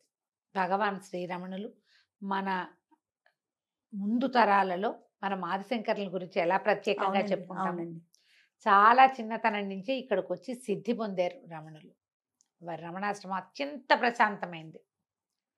అది చూడొచ్చు. ఎన్నో దేవాలయాలు కనపడతాయి మనకి. అన్ని దేవాలయాలని మనం దర్శనం చేసుకోవచ్చు. ఎన్ని రకాల ఉపాలయాలు. పచ్చియమ్మన్ దేవాలయం ఒకటి ప్రత్యేకంగా కనపడుతుంది, అమ్మవారిని చూడొచ్చు. తర్వాత ఈ ప్రదక్షిణ చేసేటప్పుడు అన్నదానం చేయొచ్చు. కొంచెం చిల్లర తీసుకెళ్తే ఎంతోమంది సాధువులు వాళ్ళు కనపడతారు, వాళ్ళందరికీ దానాలు చేసుకోవచ్చు. నిశ్శబ్దంగా చేయండి. ఈ అరుణగిరిలో నమస్కారం కానీ ప్రదక్షిణ కానీ నిష్కామంగా చేస్తేనే దానివల్ల ఏ ఫలితం చెప్పబడిందో ఆ ఫలితం లభిస్తుంది. రకరకాల కోరికలతో అరుణాచలేశ్వరుడి దర్శనం చెయ్యొద్దు. చాలా మంచి నియమాలు ఉన్నాయండి. దేవాలయంలోకి వెళ్ళాక నిశ్శబ్దంగా ఉండిపోండి, అసలు మాట్లాడద్దు. లోపల వెచ్చగా ఉంటుంది, అగ్నిలింగం అవటం వల్ల. ఆ లింగం ఇప్పుడు కొండే అగ్నిస్వరూపం. అవునవును. శివలింగం అగ్నిలింగం. కింద శివలింగం అరుణాచలేశ్వరునికి వెళ్తాం కదా దర్శనానికి. ఆ లోపలికి వెళ్ళినప్పుడు కామ్గా ఉండండి. ఆ అగ్ని తాలూకు స్వభావాన్ని ఫీల్ అవ్వడానికి ట్రై చేయండి. స్వరూపం అయినా ఆ వెచ్చదనను మీరు మాట్లాడుతూ ఇతరత్ర వ్యాపకంలో ఉంటే ఆ లోపల ఏ మారా ఉందో అది మనం ఫీల్ కాలేకపోతాం. అంతే కదా. అసలు అలంకారం ఎంత బాగుంటుందో జయ, భలే బాగుంటుంది. అరుణాచలేశ్వరుడికి చేసే అలంకారమే అసలు అటు మనిషి కూర్చున్నట్టుగా అనిపిస్తుంది నాకైతే. ఫోటో చూసినా నేను అలాగే ఫీల్ అవుతాను. శివలింగానికి ఎంత చక్కటి అలంకారం చేస్తారో. ఇక్కడ ఒక చోట మహాకాళేశ్వరుడు, ఉజ్జయిని మహాకాళేశ్వరుడు కూడా భలే అద్భుతమైన అలంకారాలు. తప్పకుండా దర్శనీయ క్షేత్రాల్లో అరుణాచలాన్ని పెట్టుకోండి. ఈ పంచమహాభూత లింగాల్లో 3వది అగ్నిలింగము మనం అరుణాచలం. అయితే ఇక్కడ జరిగే ప్రతి ఉత్సవము విశేషమైందే. ప్రధానంగా కార్తీక దీపోత్సవం మరీ విశేషమైనది. టన్నుల కొద్దీ నెయ్యి వాడతారు కార్తీక దీపోత్సవం రోజున. ఇప్పుడు మన కార్తీక మాసం వేరు, తమిళుల కార్తీక మాసం వేరు కదా. మన పౌర్ణమి తర్వాత ఇంకా కొంచెం అవతలకు వస్తుంది. కార్తీక దీపోత్సవం ఎప్పుడుందో తెలుసుకుని అప్పుడు వెళ్ళే వాళ్ళు కూడా, భక్తులు అక్కడికే వెళ్ళే వాళ్ళు, తెలుగు వాళ్ళు కూడా ఆ టైంకి వెళ్ళిపోతారు అనుకో. మనం టీవీలో చూడడానికి ఇప్పుడు అవకాశం లభిస్తుంది. ఆ దీపోత్సవానికి చుట్టూతో అన్ని గ్రామాల్లో లైట్లు ఆపేస్తారు. ఆయన అక్కడ వెలిగాకే ఆ జ్యోతి, అరుణ జ్యోతి వెలిగిన తర్వాతే ఈ మిగిలిన ఇళ్లలో మొత్తం చుట్టుపక్కల ప్రాంతాలన్నీ లైట్లు వేసుకుంటారు. అక్కడికి స్ట్రీట్ లైట్లు కూడా వెయ్యరు. అవునండి. చాలా అద్భుతమైన కార్తీక దీపోత్సవం జరుగుతుంది. అవకాశం ఉంటే చూడండి. జీవితంలో ఒక్కసారైనా పౌర్ణమికి ఒక్క ప్రదక్షిణ మాత్రం చేయండి. ఇప్పుడు మనం చూస్తున్న దేవాలయం 9వ శతాబ్దంలో నిర్మించబడింది. 5 ఆవరణలుగా దేవాలయం కనిపిస్తుంది. ఆ అమ్మవారు 2వ ఆవరణలో ఉంటుంది. 3వ ఆవరణలో 1000 స్తంభాల మండపం ఒకటి ఉంది. ప్రతి ఆవరణలోనూ వేరువేరు దైవాలు కనపడతారు. తర్వాత 6 సార్లు అర్చన చేస్తారట స్వామికి. ఇక్కడ విశేషంగా నందీశ్వరార్చన, ప్రదోషకాలార్చన అవన్నీ చాలా ప్రత్యేకమైనవి అరుణాచలంలో. నువ్వు ఈ క్షేత్రాలన్నిట్లలో కూడా ఏ అర్చనకు ఆ అర్చనగానే కనపడుతుంది. ఈ 3 టన్నుల నెయ్యితోటి చేసేటువంటి కార్తీక దీపోత్సవం మరీ అద్భుతం. విశేషంగా కనిపిస్తుంది. మన కార్తీకానికి వాళ్ళ కార్తీకానికి కొంత తేడా ఉంది కాబట్టి మనం కార్తీక మాసపు తొలి రోజుల్లో దర్శనం చేసుకోవచ్చు. శివలింగాన్ని మన అగ్నిలింగాన్ని చూడాలి అని అలా భావిస్తే కనుక మొదటి రోజుల్లో మనం దర్శనం చేసుకోవడానికి అవకాశం ఉంటుంది. పర్వదినాలలో వెళ్ళకండి. మామూలు రోజుల్లో వెళ్తే మనకి కొంచెం దర్శనము, తర్వాత ప్రదక్షిణ సులువుగా కుదురుతాయి. గిరి ప్రదక్షిణము, గిరివలం అంటారు. గిరివలమే కదా అక్కడ అనేది. ఈ గిరి ప్రదక్షిణ చాలా ముఖ్యమైనది. అరుణాచల శివుణ్ణి తలుచుకోవాలి. నిష్కామంగా అరుణాచలం దర్శనం చెయ్యండి. ఏ కోరికలు లేని, మనకి ఏం కావాలో అది ఆటోమేటిక్గా వచ్చేస్తుంది. ఫలానాది కావాలని కోరి ఆయన్ని చిన్నవాడిని చేయొద్దు. ఆయన్ని బహుపెద్దవాడవిగా చెయ్యాలి అంటే ఏ కోరిక లేకుండా ఉండాలి. ఇలా ప్రత్యేకించి చెప్పబడింది అంతేనా రమ్మగారు? నిష్కామంగానే గిరి ప్రదక్షిణం చేయండి, నిష్కామంగానే అరుణాచలేశ్వరుని దర్శనం చేయండి అని చెప్తారు. అట్లనే పంచభూతలింగాలు కూడా ఉన్నాయి మనకి కదండి. ఉన్నాయి. వాటి గురించి కూడా మనం చెప్పుకునే ప్రయత్నం చేద్దామండి. చేద్దాం జయ, బాగుంటాయి, అద్భుతమైనవి. అయితే ఈ పంచమహాభూత లింగాలన్నీ అన్నిట్లలో 4 లింగాలు తమిళనాడే ఉన్నాయి. అవును. ఒకే ఒక్కటి తెలుగునాట ఉన్నది. అది తెలుగు వారు చేసుకున్న అదృష్టం అనుకోవటం. అయితే ఈ పంచమహాభూత లింగాలు ఏమిటి? పంచమహాభూతాలు ఏమేమిటి? పృథివ్య తేజో వాయురాకాశాలు. పృథివి అంటే నేల, అప్పు అంటే నీరు, నేల నీరు. తేజ అంటే అగ్ని, వాయువు ఆకాశము, గాలి ఆకాశము. ఈ 5 వీటితోటే మనం నిర్మించబడ్డాం. శరీరం పంచభౌతికమైనది. ఇవే మన తాలూకు జీవితానికి సాక్ష్యాలు. ప్రపంచం వాటితోటే నిర్మించబడి ఉంటుంది. మానవ దేహం దాంతోటే నిర్మించబడి ఉంటుంది. ఈ వీట్లలో ఈ 5 మహాభూతాల తాలూకు ప్రత్యక్ష సాక్ష్యాలుగా ఉన్నటువంటి ఈ మహాభూత లింగాల్ని జీవితంలో ఒక్కసారైనా చూడాలని చెప్తారు. ఓకే. మనం చూడాల్సినవి ఎన్ని ఉన్నాయి చూడు భారతదేశంలో. అవునండి. ఇవన్నీ చూడాల్సిందే. మనం పంచారామాలు చెప్పాం, చూడాల్సిందే. జ్యోతిర్లింగాలు చెప్పాం, చూడాల్సిందే. చార్ధామ యాత్ర చేయవలసిందే, అంతేనా? తర్వాత 18 అష్టాదశ శక్తిపీఠాలు చూడాల్సిందే. ఇవన్నీ చూడాల్సినవే అంటే అని ఎందుకు మనని అటువైపుకు తీసుకెళ్తున్నారు మన వాళ్ళు? తోటల తోటలు కాశ్మీర్ చూడాల్సిందే, ఇంకేదో చూడాల్సిందే అని అనరు. చూస్తే చూడు, ఇవి చూడవలసిందే. అంటే మానవుడి ప్రయాణం, నువ్వు ఎక్కడికి వెళ్ళినా నువ్వు చేరవలసిన చివరి లాస్ట్ అబౌడ్ ఏమిటి? దైవం. అంతే. స్వామి వైపు మనం నడవాలి. మనని ఎవరు పుట్టించారో, మనలో నిరంతరం వెలిగేటువంటి భగవదాత్మ ఏదైతే ఉందో, చిదాత్మ, దాని దగ్గరికి చేరటం. అంతే. దాని దగ్గరికి చేరాలంటే మీ ఇంట్లో కూర్చుంటే నువ్వు ఎట్లా వెళ్తావు? ఇంట్లో కూర్చుంటే వెళ్ళవు, అవి ఎక్కడున్నాయో అక్కడికి వెళ్ళాలి. ఆ వైపు అడుగులు వేయాలంటే, మన ఆధ్యాత్మిక ప్రగతి మనం సాధించాలంటే ప్రగతి పథంలోకి అడుగులు వేయాలి. ఆ అడుగులు వేయించేందుకే మన చుట్టుపక్కల ఎన్నో దేవాలయాలు, ప్రతి చోటకి వెళ్తాం. మనం అట్లా ఆరాలోకి ప్రవేశిస్తూ ఉంటే ఒక్కొక్క అణువు మనలో ఉన్నది మానవత్వం నుంచి దైవత్వం వైపుకి నడిపిస్తుంది, తీసుకెళ్తుందట్టు. తీసుకెళ్ళటం కోసమే ఇవి చెప్పబడ్డాయి. అయితే మన పంచారామాలు ఒకేసారి ఏర్పడ్డవి మనకు తెలుసు. కానీ ఈ పంచమహాభూత లింగాలు ఒకేసారి ఏర్పడ్డవి కాదు. రకరకాల సందర్భాలలో భగవంతుడు తన ఉనికిని చాటడానికి చేసిన ప్రయత్నాల్లో ఇవి ఏర్పడ్డాయి. ఈ ఒక్కొక్క చోట ఒక్కొక్క మహాభూతం, ఈ పంచభూతాల్లో ఒక్కొక్కటి అట్లా కనిపించడం వల్ల ఈ 5టిని ఒక అలైన్డ్గా మనం చెప్పుకుంటున్నాం. ఈ అలైన్మెంట్లో ఒక 3 దేవాలయాలు ఒకే అక్షాంశం మీద ఉండటం, భూమి తాలూకు గరిమినాభి ఎక్కడుందో అక్కడ చిదంబరం దేవాలయం ఉండటం వల్ల ఇవి ప్రత్యేకమైనవిగా భాషిస్తున్నాయి.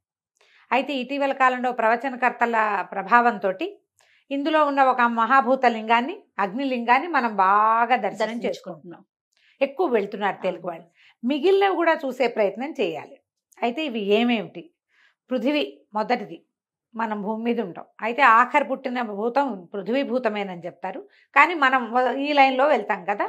ఈ పృథివీ భూతం ఏమిటి? ఇది ఏకాంబరేశ్వర లింగం. ఇది కాంచీపురంలో ఉంది. ఏకాంబరేశ్వరుడు అంటే మనం కాంచీపురంలో అయితే అమ్మవారు ఉన్నది కంచి. అవును, కాంచి కదా. అమ్మవారు కూడా శక్తిపీఠం కదా రమ్మగారు. శక్తిపీఠం. తర్వాత ఈ అయ్యవారు ఉన్నది శివకంచి. గోవిందరాజు పెరుమాళ్ళు ఉన్నది విష్ణు కంచిగా చెప్తారు. 3 కాంచీపురాలు ఉన్నాయి కంచిలో. మనం అమ్మవారి కామాక్షి అమ్మని దర్శనం చేశాక శివకంచి విష్ణు కంచి చూడమంటారు. శివకంచిగా పేరు పొందినటువంటి ఏకాంబరేశ్వర లింగము పృథ్వీలింగం. తర్వాత అప్పు రెండోది అంటే జలం. ఈ జలలింగం తిరుచిరాపల్లి దగ్గర ఉన్న శ్రీరంగానికి దగ్గరలో ఉన్నటువంటి జంబుకేశ్వరం. తేజస్వలింగం తేజోలింగం అగ్నిలింగంగా ప్రఖ్యాతి పొందిన అరుణగిరి. ఇది కూడా తమిళనాటే ఉంది. మద్రాసు నుంచి ఒక 180 కిలోమీటర్ల దూరంలో ఉంది. తర్వాత తేజో వాయులింగం మన ఆంధ్రప్రదేశ్లో శ్రీకాళహస్తి. కాళహస్తీశ్వరుడుగా అక్కడ జ్ఞానప్రసూనాంబాదేవితో కలిసి స్వామివారు దర్శనమిస్తాడు. చివరిది ఆకాశలింగం. మనం చూడు ఇదంతా ప్రయాణం చేసే చివరికి మన ప్రయాణం ఎక్కడికి? అది శూన్యంలోకి. ఎక్కడికి వెళ్తున్నామో తెలీదు. అక్కడ ఏమీ లేదు. ఆ ఏమీ లేని ఆకాశలింగమే చిదంబరంలో తమిళనాటే ఉంది. ఈ 5 శివలింగాల్ని సంవత్సరానికి ఒకటి పెట్టుకుని చూసినా మంచిది. అరుణాచలానికి ఏంటంటే చాలా ప్రఖ్యాతి పొందటంతో మన వాళ్ళు విరివిగా వెళ్ళి ప్రతి నెలా ప్రదక్షిణ చేసే వాళ్ళుగా ఉన్న వాళ్ళే కనిపిస్తున్నారు. అరుణాచలం స్మరణ మాత్రంతో ముక్తిస్తుందట. తలుచుకుంటే చాలు, తలుచుకుంటే ముక్తి ఇచ్చేస్తుంది. సజీవ విముక్తి క్షేత్రం అది. మరి జనాలు బాగా విపరీతంగా వెళ్తున్నారు. ఈ 5 క్షేత్రాలు ఒకసారి దర్శనం చేసుకోవాలి. సాధారణంగా తిరుపతి వెళ్తే అందరూ కాళహస్తి వెళ్ళిపోతూ ఉంటారు, చాలా మంది వెళ్తారు. సరే, ఒక్కొక్క క్షేత్రం గురించి చెప్తాం. మొట్టమొదటిది పృథ్వీలింగమైన ఏకాంబరేశ్వర లింగం గురించి చెప్పుకుందాం. మనం శివకంచిగా చెప్పుకునే ఏకాంబరేశ్వర లింగం సైకత లింగం. ఏకాంబరేశ్వరుడు అంటే ఏక ఆమ్రం లాగా మనకు వినపడుతుంది, ఒక మామిడి చెట్టు అని. ఏకాంబరేశ్వరుడు ఆయన ఎల్లలు లేనివాడు, ఆకాశమే ఒక్కటే దిక్కు, అలా ఉన్నవాడు. ఏకాంబరం అని పేర్లు పెట్టుకుంటారు అక్కడ. తమిళనాడు అంతా ఏకాంబరం కనపడుతుంది. అయితే ఈ ఏకాంబరేశ్వర లింగం ఉన్నటువంటి శివకంచిలో 4 పెద్ద పెద్ద గోపురాలు ఉన్నాయి. బ్రహ్మాండమైన గోపురాలు. ప్రధాన గోపురమే 193 అడుగులు ఉంటుంది. తర్వాతవన్నీ 180, మిగిలిన 3 180 అడుగులు ఉన్నాయి. ఇది ఎంత పెద్ద దేవాలయమో జయ. నడిచి నడిచి నడిచి ఎంత నడిచినా తిరగదు. ఈ చోళుల కాలంలో నిర్మించబడింది ఇది. దాంతో విశాలమైంది, పెద్దది, ప్రాంగణం మహా పెద్దది. ఏకాంబరేశ్వర లింగం పరమాద్భుతంగా, విశేషంగా, ఎక్కడా లేనంత కొత్తగా, ఎన్నిసార్లు చూసినా చూడాలనిపించేలాగా ఉంటుంది. అయితే దీనికి పురాణ గాథ ఏం చెప్తారంటే, పార్వతీదేవి తపస్సు చేసినప్పుడు ఆమె ఒక సంవాదంలో ఆమె తపస్సుకి కూర్చుంది. వాళ్ళిద్దరు ఏదో వాదించుకున్నారు. ఈ తపస్సుకి కూర్చున్నప్పుడు ఆవిడ ఈ ప్రాంతంలో తపస్సు చేసింది. ఆవిడ ఏం చేసేదట, రోజు సైకతంతో ఇసుకతోటి శివలింగం చేసి ఇసుక శివలింగాన్ని పూజించేది. సైకత లింగం ఎలా కుదురుతుంది చెప్పు? అవును, బేస్ లేనిదే ఏముండదు. కానీ ఆమె శక్తి వల్ల, అంటే పరమేశ్వరి యొక్క శక్తి మేరకి అలా కుదిరిందనమాట. ఈవిడ రోజు నిత్యము శివార్చన చేసుకునేది, తపస్సమాధిలో ఉండేది. అయితే పరమేశ్వరుడు ఈమె తపస్సు ఎట్లా చేస్తుందోనని పరీక్ష చేశాడట.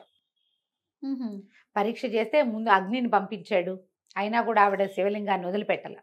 తర్వాత విపరీతంగా జలం వచ్చిందట, ఒక తుఫాను లాంటిది సృష్టించారు. గంగ తోసుకొచ్చేసింది, ఆమె కదిలి వెళ్ళిపోయేలాగా ఉందట. అయితే ఈవిడ ఏం చేసిందట, ఈ పరమేశ్వరుని కౌగిలించుకుందట, ఇసుకలింగాన్ని. గంగాదేవి శివుడిని ఏం చేస్తుంది? అంతేగా. అయితే ఈ అమ్మవారి కౌగిలింతకి గురైన ఆ శివలింగం ఓ పక్కన ఇట్లా కదిలిపోయింది. అది సన్నటి లింగం, ఇసుకలింగం కౌగిలించుకుంది. సైకతలింగం అంటే ఇసుకతో చేసేది. అమ్మవారి ఈ ఒరిపిడికి, కౌగిలింత ఒరిపిడికి ఇది ఓ పక్కనంతా అలా ముక్కగా పోయింది. పరమేశ్వరుడు అప్పుడు ప్రత్యక్షమయ్యాడు ఆవిడికి. ఆ సైకతలింగాన్ని ఇప్పుడు మనం చూస్తాం. అక్కడ ఇసుకదే. అందుకని అక్కడ అభిషేకం చెయ్యరు. ఇలా గుండుగా అలా కనపడదు, ఒక పక్కన కొంచెం చెక్కినట్టుంటుంది. కౌగిలింత ఒరిపిడికి కదిలిపోయింది అనమాట. విశేషంగా కనపడుతుంది జయ. మనం ఊరికే చూస్తే ఇదేమిటి ఇలా ఉంది అలా అనిపిస్తుంది, లేదా మనకేం తెలీదు, క్యాజువల్ గా చూస్తాం. మీరు కథ తెలిసి, విషయం తెలిసి, అమ్మవారు కౌగిలించుకున్న విగ్రహాన్ని మనం కంటితో చూస్తున్నామంటే గూస్ బంప్స్ వస్తాయి, రావాలి వెంటనే. మనకి కథ తెలియాలి. ఇది పురాణ గాథగా చెప్తారు. చోళుల కాలంలో ఈ దేవాలయాన్ని నిర్మించారు. 1000 స్తంభాలు ఉన్నాయి ఈ గుళ్ళో. పెద్దది ఇట్లా ప్రాంగణం లోపల నడుస్తుంటే మనం ఎట్లా ఉంటుందంటే ఒక చల్లని గుహలోకి ప్రవేశిస్తున్నట్టుగా ఉంటుంది. 1008 శివలింగాలు ఉన్నాయి లోపల దేవాలయంలో.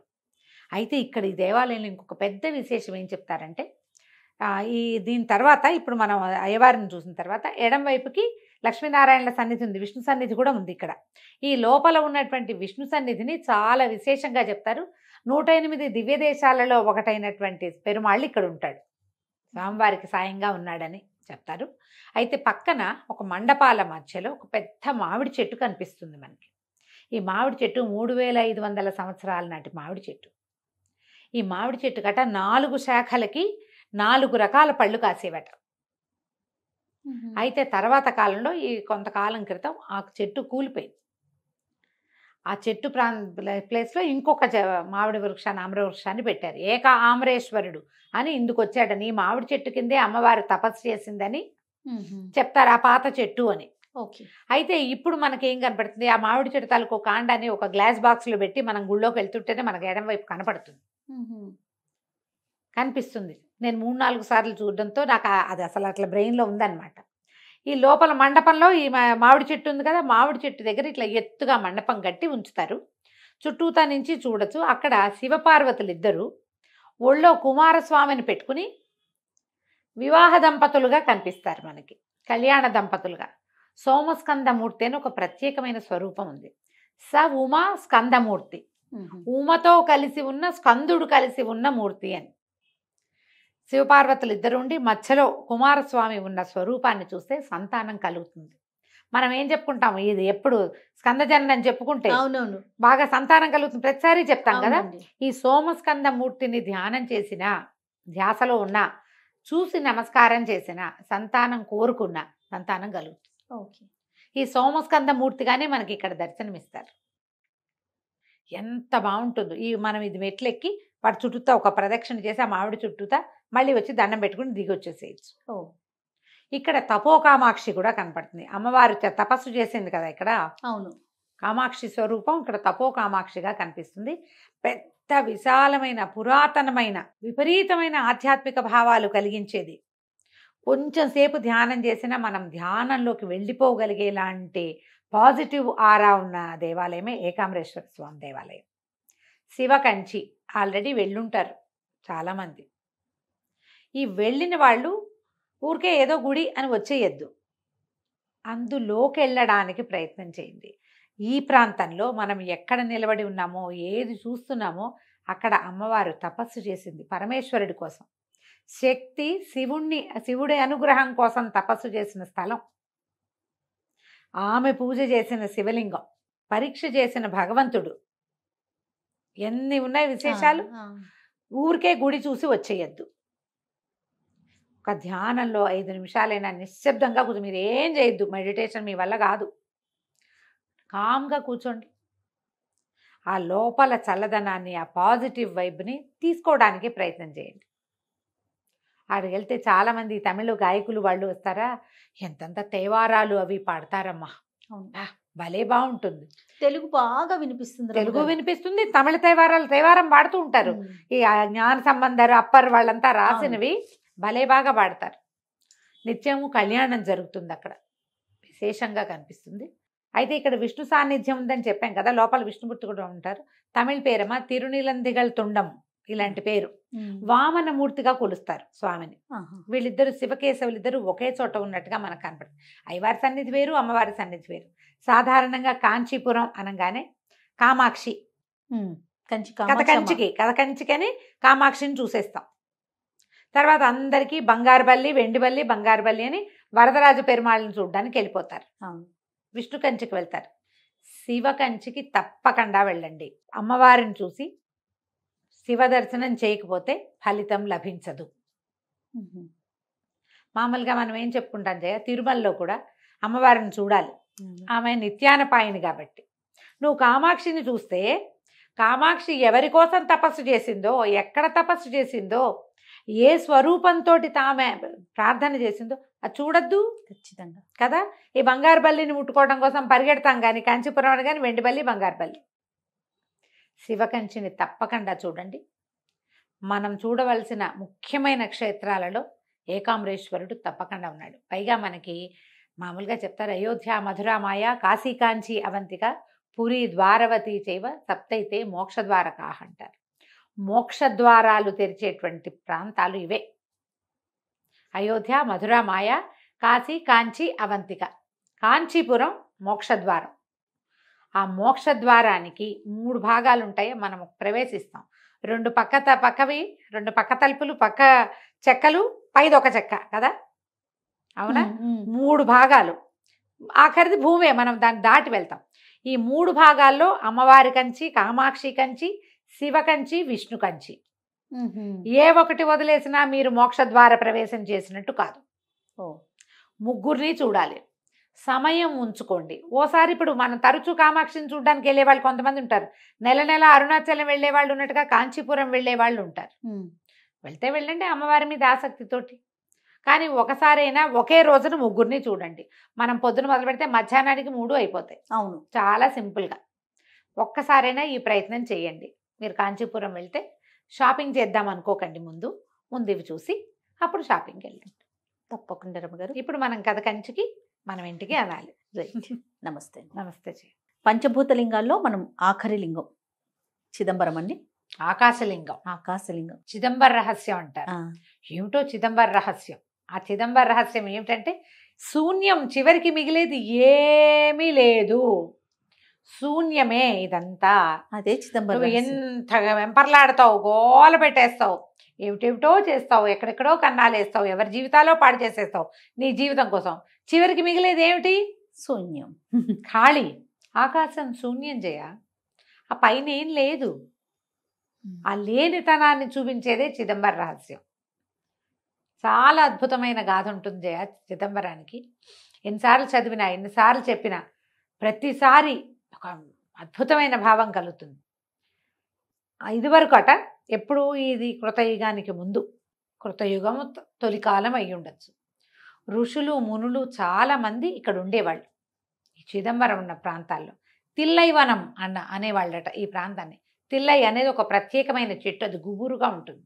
మనం ఇప్పుడు కూడా చిదంబరం గోడల మీద ఈ తిల్లై వృక్షాల బొమ్మలు చూస్తాం. ఇప్పుడు అది అక్కడ కనపడదు, ఇంకొంచెం అవతలకు ఉన్నట్టు కనిపిస్తుంది. ఈ తిల్లై వనాలలో ఉన్నటువంటి ఋషులు మునులు, ఋషివాటికలు చాలా ఉండేవి.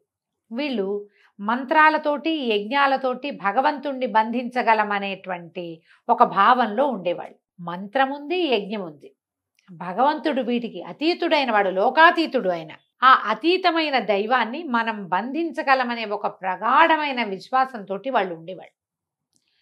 వీళ్ళు వీటికి నేను అతీతుణ్ణి అని వాళ్ళకి తెలియచేయటం కోసం పరమేశ్వరుడు విష్ణు సహాయుడై వాళ్ళిద్దరూ ఇక్కడికి వచ్చారు. ఎలా వచ్చాడు ఆయన? బిచ్చాధనాథర్ అంటారు. బిచ్చగాడిగా వచ్చాడు పరమేశ్వరుడు ఇక్కడికి. ఆయనతో మహాద్భుత సౌందర్యవతి స్వరూపంలో, మోహిని స్వరూపంలో ఉన్న విష్ణువు కూడా ఆయనతో పాటు వచ్చాడు. ఒక బిచ్చగాడు, బిచ్చగాడి భార్యగా చెప్పారు, ఒక స్త్రీ. ఎంత వ్యామోహపరిచే సౌందర్యమో ఆ బిచ్చగాడిది. పిచ్చాండవన్ ఇలాంటి పేర్లే రాస్తారు. ఈ భిక్షగాడుగా వచ్చినటువంటి అతని వెనకాలన్న మహాద్భుత సౌందర్యవతి, మోహపరిచే సౌందర్యం ఉన్నటువంటి వీరు చూసి ఋషిపత్నులు మోహంలో పడిపోయారట. అంటే ఒక దిగ్భ్రమకి చెందారు. ఏదో మోహం కాదు, లోబడిపోవటం అనగానే మనం ఏమనుకున్నాం, మనుషులు లోబడిపడటం అంటే లొంగిపోవటం అని అనిపిస్తుంది. మగవాడికి లొంగిపోవటం స్త్రీలు, ఇది కాదు. మహాద్భుత దైవిక శక్తి అందులో ఉన్న దైవత్వానికి ఆకర్షితులైపోయారు. వాళ్ళు ఎటు వెళ్తే అటు వెళ్ళిపోయారట. వాళ్ళకేంటి, వ్యామోహపరచటమే వాళ్ళ ఉద్దేశం. ఉద్దేశం ఏదైనా వాళ్ళు వ్యామోహపరిచేందుకే ఉన్నవాళ్ళు. ఎప్పుడైతే ఈ స్త్రీలు వీళ్ళ వెనకాల పడిపోతున్నారో ఈ ఋషులకి, ఈ మునులకి అందరికీ కోపం వచ్చిందట అక్కడున్న బ్రాహ్మణ సమాజానికి. అతన్ని అదిలించి ఏం చేసినా సరే సమాధానం చెప్పేస్తున్నాడు. వెళ్ళటల్లా అవతలకి. వీళ్ళేమో ఆయన కేసి కళ్ళు అంటించేశారు, ఏ క్రియలు చేయటల్లా. ప్రార్థించండి అంటే అతన్నే, పూజించండి అంటే అతన్నే, చూడండి అంటే అతన్నే. ఏం చేసినా క్రియ మాంట వేరే క్రియలోకి వాళ్ళు రావటల్లా. అందుకని వీళ్ళు ఏం చేశారట, మంత్రాలతోటి సర్పాలని సృష్టించి వదిలిపెట్టారు ఆ బిచ్చాండవన్ మీదకి. ఆయన వాటన్నిటిని తీసుకుని ఒకదాన్ని మెళ్ళో వేసుకున్నాడు, ఒకదాన్ని తల మీద పెట్టుకున్నాడు, కొన్నిటేమో చేతులకి, కొన్ని పాదాలకి అలంకరించేసుకున్నాడు. ఏమిటి, పావులు చూస్తే భయపట్టాల. మంత్రాలతోటి ఒక పులిని పంపించారు. ఆ పులి మీదకి దూకితే ఆయన దాన్ని ఇట్లా పట్టుకుని ఇట్లా చీల్చి ఆ చర్మాన్ని నడువు కట్టేసుకున్నట్టు. ఇంత క్రియ జరుగుతుంటే ఈ స్త్రీలు భయపడాలి, కానీ ఆ దిగ్భ్రమలోంచి బయటికి రాలా వాళ్ళు. ఏం భయలేదే లేదు, చూస్తున్నారు అంతే. ఇంకా ఆయనకు లోబడిపోయి ఉన్నారు. అక్కడి నుంచి వీళ్ళు ఏం చేశారు, ఒక బ్రహ్మాండమైన రాక్షసుడిని సృష్టించి వదిలిపెట్టారు. ఈయన వాడి జుట్టు పట్టి ఇట్లా కింద వేసి ఆయన అతని మీద పాదం మోపి వీపు మీద ఇట్లా నిలబడ్డాడు. పైకి నిలబడి ఒక నవ్వుతోటి తాండవం చేయటం మొదలుపెట్టాడు. ఎప్పుడైతే ఈ రాక్షసుడి మీద కాలు పడి ఆయన కాలు ఇట్లా లేచింది, బొటన వేలు ఆనిందట, పైకి లేచాడు. ఎంత మనిషో, పైకి లేచి ఈయన చేతులు అవి కదిలి జుట్టు కదిలేసరికి పరమేశ్వర సాక్షాత్కారం కలిగింది వాళ్ళకి. ఆయన ఏం చేస్తాడు, ఆనంద తాండవం చేస్తాడు. ఆయన తాండవమే ప్రపంచం, ఆయన కదలికే ప్రపంచం. ఎట్లా కదులుతుంది, ఎలా నడుస్తాం మనం, దీని మీద చెట్లో పువ్వులో ఇంకోటి ఎట్లా పుష్పిస్తాయి, భగవంతుడి కదలిక అది. అది వీళ్ళకి తెలిసింది. ఎప్పుడైతే ఈ పరమేశ్వరుడి స్వరూపం కనపడిందో, వీళ్ళు అంతకుముందు ఎలాంటి వాడిని చూస్తున్నారు, బూడిద పూసుకుని ఏదో సౌందర్యవంతుడుగా ఉన్నాడు. ఈ పాములు, ఈ పులి చర్మం, ఈ బిచ్చగాడిలాగా కనపడేటువంటి ఒక స్వరూపంలోంచి మహాద్భుతమైన పరమేశ్వర సాక్షాత్కారం జరిగింది. ఆ వెనకాల నిలబడి మహాద్భుత సౌందర్యవతిగా కనపడుతున్నటువంటి ఆ మోహిని స్వరూపం ఆయన లోపలికి వెళ్ళిపోయింది. చూస్తూ ఉండగా అప్పటిదాకా బిచ్చగాడిగా కనపడుతున్నటువంటి ఆయన ముఖంలో దైవ కళ అలా కనపడ్డం. మరి విష్ణుమాయ అది వెనకాల నుంచి ప్రవేశించేసింది. ఎప్పుడైతే ఇది కనపడిందో వెంటనే ఋషులు మునులు తెలుసుకున్నారు. అప్పుడు వెలిసిన స్వరూపమే చిదంబరంలో ఉన్న నటరాజ స్వరూపం. ఆయన చేసే తాండవమే ఈ ప్రపంచపు కదలిక, జీవం.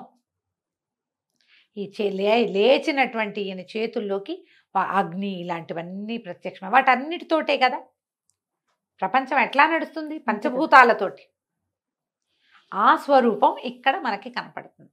సాధారణంగా సాంప్రదాయిక స్వరూపం ఏమిటి మనకు తెలిసేది, శివలింగమే. శివుడు ఒక మానవ స్వరూపంలాగా కనపడతాడు. ఇక్కడ నటరాజ స్వరూపం మనం ఎక్కడా చూడం అట్లా. పైగా ఇది ఎట్లాంటిది, ఈ స్వరూపం ఎలా కనపడుతుంది, ఏదో నిలబడి ఉన్నదో, పడుకుని ఉన్నదో, కూర్చుని ఉన్నదో కాదు, తాండవ స్వరూపం, నాట్యభంగిమలాగా కనపడుతుంది. ఇక్కడే భరతముని ఈయన్ని ప్రార్థించి భరతనాట్యాన్ని రూపొందించాడు. భరతముని రాశాడు, ఆ పుస్తకం రాసుకున్నాడు. నాట్యం ఇక్కడి నుంచే పుట్టింది. భగవంతుడి యొక్క హేళా లీలా విశేషాలే ప్రపంచం యొక్క కదలికలు, పోకడలు. ఇక్కడ మనం ఆ స్వరూపాన్ని చూస్తాం. పెద్ద దేవాలయం, దాదాపుగా ఒక 250 ఎకరాల స్థలం ఉంది. అది అన్నీ ఆక్యుపై అయిపోయి ఉంటాయి. ఇప్పుడు పురాతన కాలంలో అంత ఉండేదట. అయితే వరదరాజ పెరుమాళ్గా మోహిని స్వరూపంలో ఉన్న విష్ణువు ఇక్కడ వెలిసి ఉన్నాడు. నటరాజ స్వరూపం చూస్తాం. అక్కడి నుంచి ఒక స్ఫటిక లింగాకృతిలో స్వామివారు మనకి దర్శనమిస్తాడు. నటరాజ స్వరూపం స్ఫటిక లింగంతో పాటుగా ఎప్పుడైతే ఈ స్వరూపంలో నటరాజుగా కనపడ్డాడో, ఆ తర్వాత వాళ్ళకి స్వామి మాయమయ్యి అక్కడ ఒక ఖాళీ తెలిసింది. ఒక బిలంలాగా ఉండి అంతా అందులోకి వెళ్ళిపోతున్నట్టుగా కనపడింది ఋషులకి. ఇంత ప్రపంచము, ఈ తిల్లైవనాలు అన్నీ పోయినాయి అందులోకి. తీరా అక్కడ చూస్తే ఏముంది, శూన్యం, ఏమీ లేదు. ఆ శూన్యంగా ఉన్నదాన్ని ఆకాశలింగంగా ఇక్కడ మనకి దర్శనం చేయిస్తారు. అది మనం చూస్తాం. ఇక్కడ స్వామి ఈ స్వరూపంలో వెలిశాడు. అతిపెద్ద దేవాలయం, ఎన్ని ప్రాకారాలో, ఎన్ని గోపురాలో, ఎంతంత ఎత్తో, ఏమి కట్టుబడో. నడిచి నడిచి నడిచి నడిచి కాళ్ళు పడిపోవాల్సిందే. ఎంత అద్భుతమైన సేవాకాలాలు, అమ్మవారు ఎంత సౌందర్యవంతంగా కనపడుతుందో, వరదరాజ పెరుమాళ్ళు ఎంత అద్భుతమైన దర్శనం ఇస్తాడో. జీవితంలో ఒక్కసారైనా చిదంబరం చూసి తీరాలి. మనకి అప్పరు, జ్ఞాన సంబంధర్, మాణిక్య వాచకర్ ఇలాంటి పేర్లున్న సుందరమూర్తి నాయనార్లు, ఈ నాయనార్లందరూ కూడా నందనారు, ఆ నందనారు వీళ్ళందరూ కూడా ఈ చిదంబర స్వామి సేవలో పునీతులయ్యారు. ఒకసారి 6 సేవలు చేస్తారు రోజుకి. ఒక్కొక్క స్వామికి ఒక్కొక్క పేరుంది. తిరుమేని, సకల తిరుమేని, నిష్కళంక సకల తిరుమేని ఇలాంటి పేర్లతోటి పిలుస్తారు. మనకి స్ఫటికలింగం చక్కగా కనపడుతుంది. స్ఫటికలింగం కనిపిస్తుంది. నటరాజ స్వరూపంలో ఏదో చిన్న ఇరిటేషన్ వస్తుంది.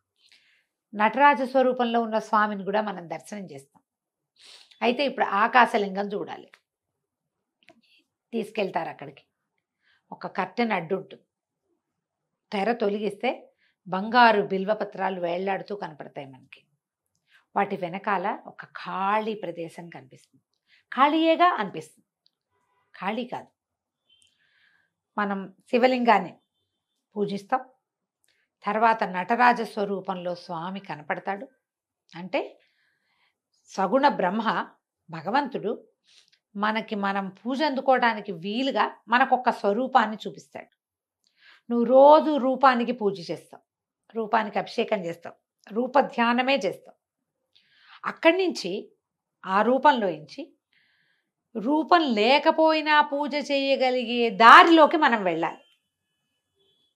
నటరాజును చూస్తాం, పెద్ద మనలాగానే స్వరూపం, కాళ్ళు, చేతులు, కళ్ళు, పెదిమలు అన్నీ ఉన్నట్టుగా కనపడుతున్న స్వరూపానికి పూజ చేస్తాం. తర్వాత ఆయన తాలూకు రూపమే ఒక చిన్న స్వరూపంగా కనపడే లింగ పూజ చేస్తాం. దాని తర్వాత ఇంత కాళ్ళు చేతులు ఉన్నవాడిని, ఎంతో స్వరూపంగా కనపడే నాట్యం చేస్తున్న వాడిని పూజించి చివరికి ఒక చిన్న లింగ రూపిని పూజించి, లింగ రూపిని దాటాక మనం ఏం చేయాలి? నిరాకారుడైన పరబ్రహ్మని పూజించాలి, భావించాలి, తెలుసుకోవాలి. ఆ శూన్యం వైపు ప్రయాణం చేయాలి. ఆ ప్రయాణం చిదంబరంలో జరుగుతుంది. ఇప్పుడు మనం ఉన్నాం, అన్నీ ఉంటాయి, కరచరణాదులు బోల్డ్ ఉంటాయి, వీటికి బోల్డ్ అని వ్యవసాయాలు ఉంటాయి, రకరకాల పనులు చేస్తాం, ఏంటో చేస్తాం. దీని అంతకి ఆధారం ఏమిటి? ఇక్కడ ఉంది ఒక్క జ్యోతి, అక్కడికి వెళ్ళాలి. జ్యోతిని దాటాక పరంజ్యోతే. ఇంకా ఇప్పుడు దీన్ని దాటాక ఇది పోతే ఎక్కడికి వెళ్తుంది? అది ఎక్కడికి వెళ్తుంది? అది వెళ్ళేది ఎక్కడంటే ఈ ఆకాశలింగం. ఇది ఎక్కడికి చేరాలో దానిని మనకి ఇక్కడ ఏమీ లేదు, ఈ నాదనే ఈ వెంపర్లాటని దాటు, ఇదే భగవంతుడనే దాన్ని దాటు. ఇవన్నీ దాటితే నువ్వు చేరేది శూన్యం. ఆ శూన్యమే భగవంతుడు. అక్కడికి చేరే దారిని చిదంబరం మనకి ఒక రోజులో చూపించేస్తుంది. నువ్వు ఊరికే చూసొచ్చేస్తావు. అన్ని క్షేత్రాలు చూస్తావు, ఇది కూడా చూస్తావు. మనం అలా చూడకూడదు. ఏం చెప్తున్నాడో చూడడానికి ప్రయత్నం చేయాలి. ఓసారికి అయితే అర్థం కాదు, ఒకసారికి అర్థం కాదు, ఓసారి చదివితే అర్థం కాదు, ఒకసారి వింటే అర్థం కాదు. ప్రయత్నం చేస్తూ ఉంటే ముందు నేనెవరో తెలుసుకో, మనం ఎవరమో తెలుసుకోవాలి. అక్కడి నుంచి ఈ నేను ఏ నేను నుంచి వచ్చింది, అసలు నేనన్నదే లేదని, ఉన్నదంతా ఒకే పరబ్రహ్మమని, అక్కడి నుంచే ఈ నేననే పదార్థం పుట్టిందని, నేను పోయాక ఇది వెళ్ళేది అక్కడికేనని మనకి తెలుస్తుంది. ఆ తెలుసుకోవడం కోసమే చిదంబరాన్ని చూడండి. విశాలమైన దేవాలయము, అద్భుతమైన శిల్పకళ, ఎన్నో మండపాలు, గోపురాలు, ప్రాకారాలు, పూజా విధానాలు, చక్కగా వినపడే తమిళ తేవారాలు. మనకేం అర్థం కాదు జయ, కానీ వింటుంటే భలే బాగుంటుంది. అవును, ఎంత బాగుంటుందో, మహారుచిగా ఉంటాయి అవి వినడానికి. వీటన్నిటినీ చూసేందుకు జీవితంలో ఒక్కసారైనా చిదంబరాన్ని దర్శనం చేయండి. అయితే ఇది మనకి చిదంబరం దేవాలయాన్ని గురించి ఒక ప్రత్యేకమైన విషయాలు కొన్ని చెప్తారు. ఇదంతా మానవ జీవన చిత్రంగానే మనకి కనపడుతుంది. అయితే 9 ముఖద్వారాలు ఉన్నాయి దేవాలయానికి. మానవ దేహంలోని నవరంధ్రాలు అవి, అట్లా చెప్తారు. అయితే ఇక్కడున్న శివుణ్ణి పంచసభాపతి అని పిలుస్తారు. సభాపతి, ఇక్కడున్నది ఒక సభ, మొత్తం 5 సభలు ఉన్నాయని చెప్తారు. ఇదేమో రత్న, చిత్ర, రజత, తామ్ర సభలు ఉన్నాయి. ఈ తమిళనాడులోనే ఈ 5 సభా దేవాలయాలు ఉన్నాయి. అన్ని చోట్ల ఇట్లాగే చిన్నగా నాట్యం చేస్తున్న పరమేశ్వరుడి దర్శనమే అవుతుంది. చిత్ సభ ఇది. చిత్సభ, తర్వాత ఏమో తామ్ర సభ, రజత సభ, చిత్రసభ, అలాంటి రత్నసభ, ఇలా సభాపతిగా చెప్తారనమాట. ఇక్కడున్నది ఒక సభ, చిత్సభ. చిత్సభ. ఈ చిత్ అంటే ఏం లేదు, ఏమీ లేనిది, ఏమీ లేనిది, నిర్మలమైనది ఇక్కడ ఉన్నది. అయితే ఇప్పుడు 9 ద్వారాలు చెప్తున్నావా, ఇవి. తర్వాత మన పైన బంగారు రేకులు కప్పి ఉంచారు దేవాలయంలో పైన. ఈ బంగారు రేకులు, వాటికి పెట్టిన మేకులు, ఇవన్నీ కూడా మానవ జీవితానికి సంబంధించినవి. 72,000 మేకులతో బిగించారట. మానవ దేహంలో ఉన్న 72,000 నాడులు అవి అని చెప్తారు. ఇట్లా ప్రతిదీ కూడా మన దేహాన్ని, మనుషుల జీవితానికి సంబంధించినవే దేవాలయంలో మనకు కనిపిస్తాయి. ఒక్కొక్కటి ఒక్కొక్క రకం చెప్తారు. మీరు ఏ రకం చూడాలన్నా వెళ్ళాలిగా ముందు, అంతే. చక్కగా పరిశీలించుకోవాలి. అన్ని మండపాల్లో కూర్చుని ఆ పాజిటివ్ ఎనర్జీని అనుభవించాలి. అమ్మవారు శివకామ సుందరిగా కనపడుతుంది ఇక్కడ. వరదరాజు పెరుమాళ్ళు కనపడతాడా, కూటం అని చెప్తారు. ఇక్కడ ఏంటంటే 108 దివ్య దేశాల్లో ఒకటైనటువంటి దివ్యదేశము ఇక్కడ ఉంది. అంటే పక్కన మోహిని అవతారం వచ్చింది కదా ఈయంతో పాటు, ఆమె వరదరాజు పెరుమాళ్ళుగా ఇక్కడ కొలువై ఉంటుంది అన్నమాట. అమ్మవారు కూడా చాలా విశేషంగా కనపడుతుంది. పుండరీకవల్లి, తిరుచిత్రకూటం అంటారు. అమ్మవారి పేరు పుండరీకవల్లి. పుండరీకవల్లి. 108 దివ్య దేశాల్లో ఒకటైన దివ్యదేశం ఇక్కడ ఉందన్నమాట. దీంట్లో ఇంకొక ప్రత్యేకమైన సంగతి చెప్పాలి. మామూలుగా మనకి దేహంలో 5 కోశాలు ఉంటాయి, తెలుసు కదా, పంచకోశాలు. పంచకోశాంతర స్థిత అమ్మవారిని అలా చెప్తారు.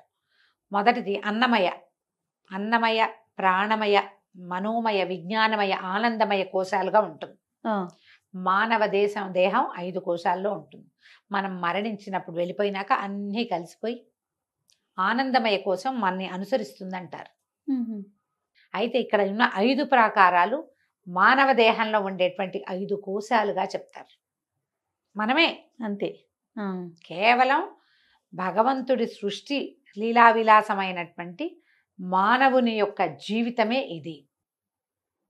ప్రతివాడు ఇలాగే ఎవరికైనా ఉంటుంది.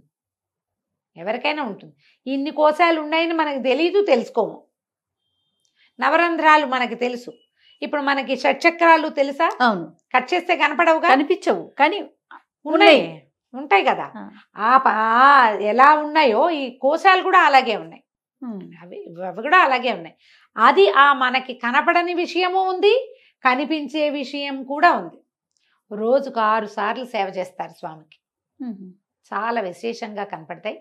ఆఖరి సేవ ఈ ఆకాశలింగ దర్శనం చేయిస్తారు. ఆకాశలింగాన్ని దర్శనం చేసుకోండి. అవకాశం ఉంటే ఆకాశలింగం నుంచి మొదలుపెట్టి కింద వరకు రండి, భూలింగం వరకు, లేదా భూలింగం దగ్గర మొదలుపెట్టి ఆకాశలింగం దాకా వెళ్ళండి. ఎక్కడికి వెళ్ళినా వెళ్ళామా వచ్చామా కాదు, అనుభవించి ఆ పూర్తి అనుభవాన్ని లోపల పదిలం చేసుకోండి. వెళ్ళొచ్చాక మన మామూలు జీవితం, మామూలు వ్యవహారం కాదు. వెళ్ళొచ్చిన దాని ఫలితం మన మీద కనపడాలంటే మనకి వస్తువో, బంగారమో, ప్రమోషనో కాదు, ఆత్మజ్ఞానం పెరగాలి.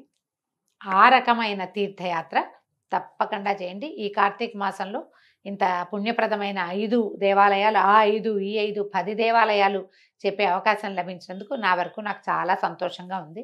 వాటి కోసం మళ్ళీ చదివాను, మళ్ళీ చెప్పాను. సో మీరు కూడా వినండి, చూసి రండి. తప్పకుండా రమ్మగారు. ప్రత్యక్షంగా వింటున్నాను కదా నేను. నాకు కూడా అవకాశం దొరికినందుకు చాలా సంతోషం. నమస్కారం. నమస్తే జయ.